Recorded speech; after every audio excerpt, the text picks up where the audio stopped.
5 আগস্টের সকালটা মুক্তিকামী মানুষের কাছে ছিল চরম উদ্বেগ, উৎকণ্ঠা, ভয় আর আতঙ্কের।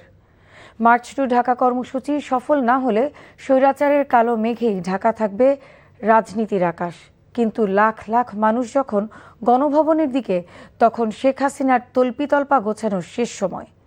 জনমানুষের সেই স্রোত এনটিভি সহ গণমাধ্যমের সম্প্রচারের দৃশ্য শেখ হাসিনাকে দেখানোর পরই পালিয়ে যেতে রাজি হন শেখ হাসিনা। সেদিনের গণভবন ঘেরাও দৃশ্যপট তুলে ধরছেন ওবায়দুল্লাহ মামুন।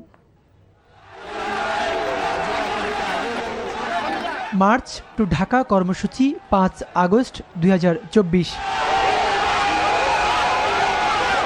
এই আন্দোলন কর্মসূচি সফল হবে নাকি স্বৈরাচারের সাজানো ছকে নস্যাৎ হবে?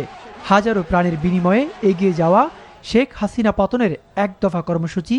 এমন উদ্বেগ, উৎকণ্ঠা, ভয় আর আতঙ্ক দিয়ে শুরু হয়েছিল সেদিনের ভোর। তবে সূর্যের আলোরশ্মি যতই তেজ ছড়াতে থাকে, ততই চারদিক থেকে গণমাধ্যমের কর্মীদের কাছে খবর আসতে থাকে মানুষ রাস্তায় নামছে। উত্তরা, যাত্রাবাড়ি, গাবতলী, বাড্ডা, রামপুরা, চানখারপুল মানুষ জেগে উঠেছে।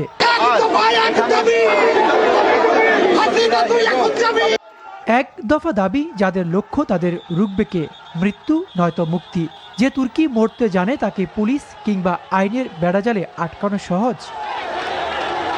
সকাল 11:30টার দিকে উত্তরা থেকে আসা মানুষের স্রোত এয়ারপোর্ট, খিলক্ষেত, বনানী হয়ে মহাখালীতে এসে সেনাবাহিনীর বাধার মুখে পড়ে।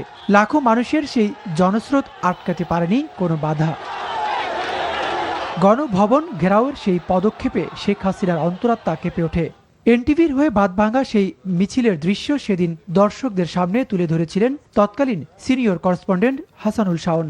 পদযাত্রার মতো যেটি উত্তরা আবদুল্লাপুর এলাকা থেকে ঢুকছিল, তো ওখান থেকেই আমাদেরকে ইনফর্ম করছিল যে আমরা কিন্তু আসছি, আমিও এই মিছিলে আছি ভাই, এরকম হাজার হাজার লোক, লাখ লাখ মানুষ আমরা আসছি। ড্রোন ক্যামেরা আমরা যখন উপরে উঠালাম তখন আসলে আমরা সত্যি অভিভূত হয়ে যাই যে মানে হাজার হাজার মানুষ আর কি, রাস্তায় কোনো জায়গা নেই, মানুষ আসছে।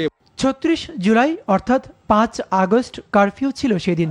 দুপুর 1টার দিকে ইস্ট ওয়েস্ট ইউনিভার্সিটি ও রামপুরা বনশ্রী সড়কে হঠাৎ করে নেমে আসে লাখো মানুষের মিছিল। আরেকটি টিভি চ্যানেলের সংবাদকর্মী জানালেন, অস্ত্রে সজ্জিত আইনশৃঙ্খলা বাহিনীর সাথে ব্যাপক সংঘর্ষ হয় নিরস্ত্র ছাত্র জনতার। বনশ্রী থেকে যে রাস্তাটা রামপুরা ব্রিজে কানেক্টেড হয়েছে, সেই রাস্তাটিতে ভীমরুলের মতো ছাত্ররা বা সাধারণ আন্দোলনকারীরা তারা রাস্তায় নেমে এলো। তখন সেনাবাহিনী ব্যারিকেড খুলে দিচ্ছে। তা আমি দূর থেকে দেখে বুঝলাম কিছু একটা ঘটছে। সমস্ত বাধার পাহাড় ডিঙিয়ে মৃত্যু ভয়কে উপেক্ষা করে দৃপ্ত পায়ে হেঁটে চলা সব মানুষ মিলিত হন এক মোহনায়। বিজয় সরণি, মানিকমি এভিনিউ, আসাদ গেট, আগারগাঁও হয়ে গণভবন। জনরোষ থেকে বাঁচতে পালিয়ে যান শেখ হাসিনা। শেখ হাসিনা ও তার পরিবারের সদস্যরা পালিয়ে বাঁচলেও রাজনৈতিক মৃত্যু হয় আওয়ামী লীগ ও তার সরকারের, যা রাজনীতির ইতিহাসে বিরল।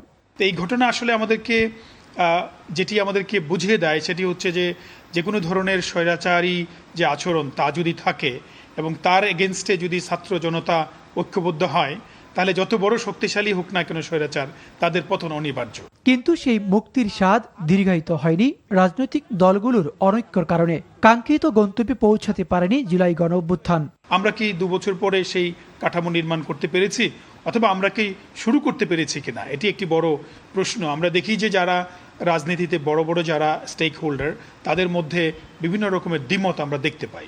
এই দ্বিমতের ফলে যেটি হচ্ছে যে ওই স্পিরিটটাকেই কিন্তু এখন একটা প্রশ্নের মধ্যে পড়ে যাচ্ছে। গণভবন এখন আর ক্ষমতার নয়, এটি এখন জনতার জাদুঘর।